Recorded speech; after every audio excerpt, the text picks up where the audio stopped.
그런즉 선한 것이 내게 사망이 되었느냐? 그럴 수 없느니라.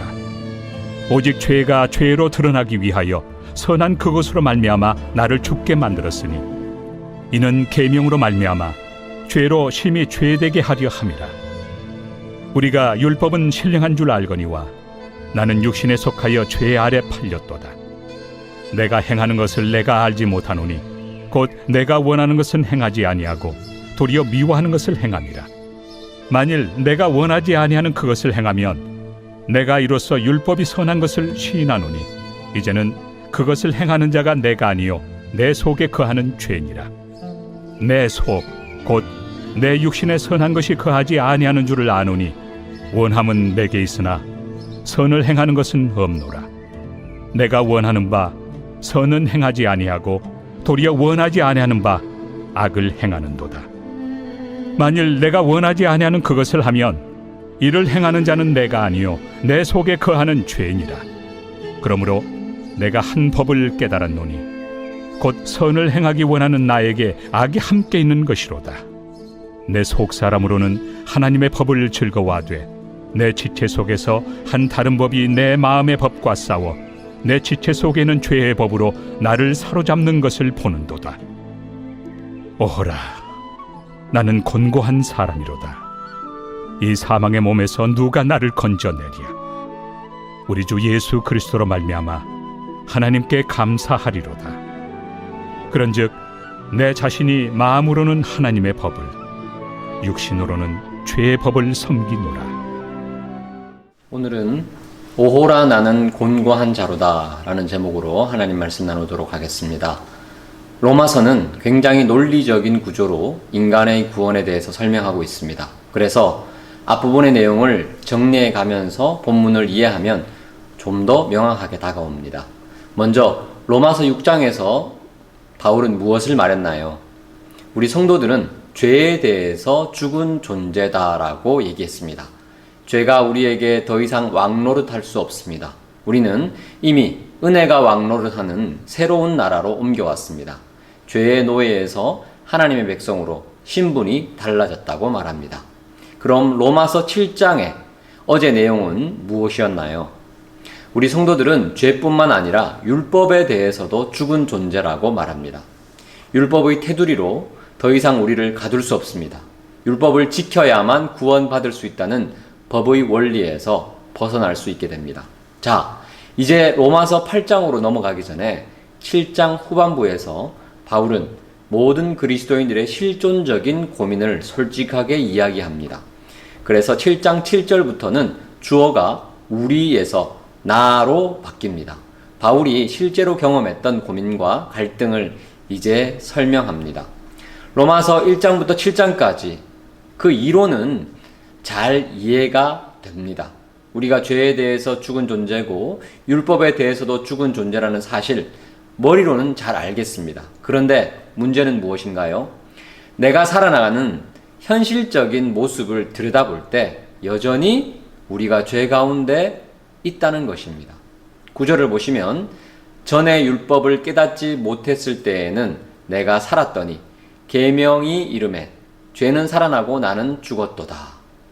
오히려 율법이 없을 때에는 내가 이 정도로 큰 죄인인지 몰랐는데 신앙생활 하면 할수록 하나님의 뜻이 분명히 드러나고 어떤 것이 죄이고 어떤 것이 선인지 명확해질 때 더 이상 예전처럼 살 수 없게 됩니다.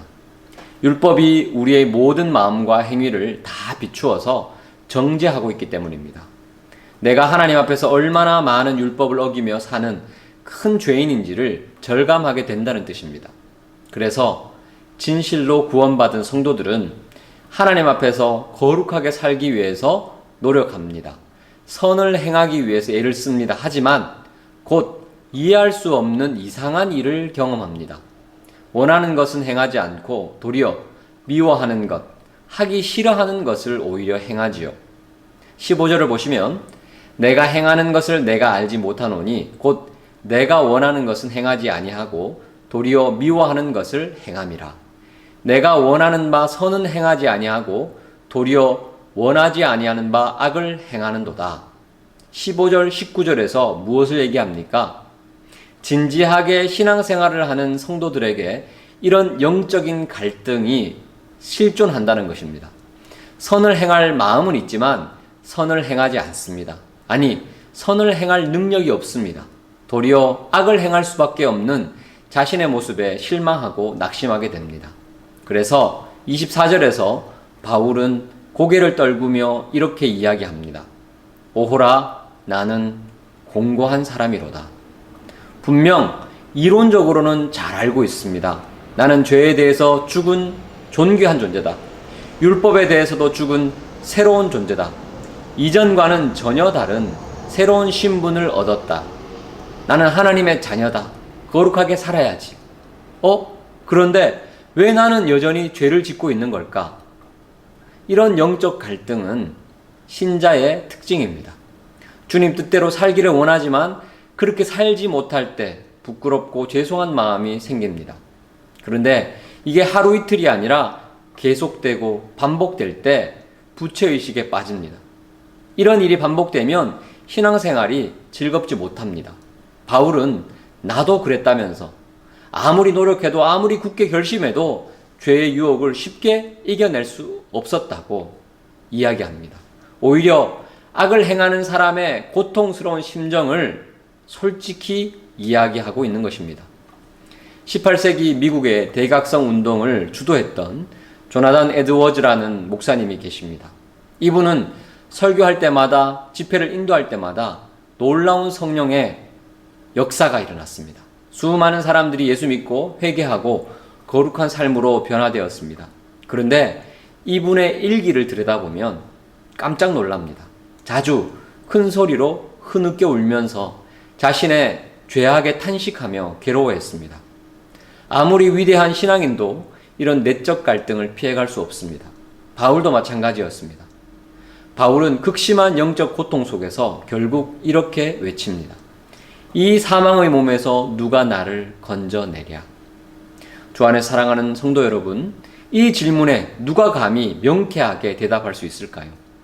그 누구도 이런 모순덩어리 같은 인간의 실존의 죄 문제를 해결해 줄 수 없습니다. 그런데 바울의 어조가 갑자기 바뀝니다. 지금까지 절망 가운데 있던 그가 기쁨에 겨우 외칩니다.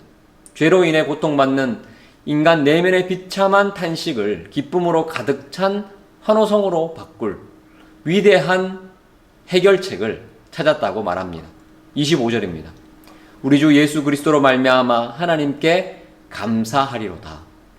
하나님께서 마련하신 해결책이 있다고 외칩니다. 바로 주 예수 그리스도. 하나님께서 예수 그리스도를 통해 우리를 사망의 몸에서 건져내십니다. 이것이 바로 어둠 속에 거하며 탄식하던 모든 사람들에게 들려진 복된 소식, 즉 복음입니다. 이제 바울은 8장에서 예수 그리스도를 통해 이루신 새로운 법, 생명의 성령의 법에 대해서 설명하기 시작합니다. 8장 1절 2절. 그러므로 이제 그리스도 예수 안에 있는 자에게는 결코 정죄함이 없나니 이는 그리스도 예수 안에 있는 생명의 성령의 법이 죄와 사망의 법에서 너를 해방하였음이라. 내가 아무리 부족하고 연약해도 거룩하지 않고 아무 공로 없어도 그리스도 예수 안에 있기만 하면 정죄를 받지 않는다고 말합니다. 정죄함은 카타크리마라고 해서 법정에서 피고가 유죄 선고를 받을 때 쓰는 용어입니다. 율법의 요구를 완수하지 못했을 때 너는 죄인이야 라고 재판장이 선고하는 겁니다. 하지만 우리가 예수 안에 있다면 이 선고 받지 않습니다. 예수만 믿으면 그 누구도 우리를 정죄할 수 없다고 말합니다. 그 어떤 어둠의 세력도 우리를 정죄할 수 없고 해할 수 없습니다. 의로우신 재판장이신 하나님께서도 우리를 정죄하지 않으신다 말씀하십니다. 따라서 우리도 우리 자신을 정죄할 수 없습니다. 바울은 곧이어 율법과는 전혀 다른 우리를 주장하는 새로운 법에 대해 설명합니다. 바로 생명의 성령의 법입니다. 율법은 우리를 무기력하고 자꾸 넘어지게 만듭니다. 하지만 성령님께서는 우리에게 놀라운 능력을 주십니다. 다시 일으켜 세워 주십니다. 성령님은 우리 안에서 역사하셔서 죄를 이기게 하시고 하나님께 순종하게 하시고 그래서 사망의 열매가 아닌 생명의 열매를 맺게 하십니다. 주 안에 사랑하는 성도 여러분, 그 누구도 우리를 정죄할 수 없습니다. 하나님도 우리를 정죄하지 않으십니다. 우리도 우리 자신을 정죄해서는 안 됩니다. 우리가 예수 안에 있기 때문입니다. 우리는 예수님 안에서 이미 의로운 존재입니다. 그리고 우리 안에 계신 성령님께서 우리로 의로운 삶을 살아갈 수 있도록 이끄시고 도와주시고 세임 주시고 우리를 우뚝 세워 주실 것입니다. 기도하시겠습니다. 고마우신 하나님, 은혜를 감사합니다. 오늘 하루도 예수님 안에 정죄함 없는 복된 인생 살아가게 하여 주옵소서. 성령께서 우리를 인도해 주셔서 의로운 삶으로, 순종의 삶으로 이끌어 주실 줄 믿사오니 우리와 함께하여 주옵소서. 예수 그리스도 이름으로 감사하며 기도하옵나이다. 아멘.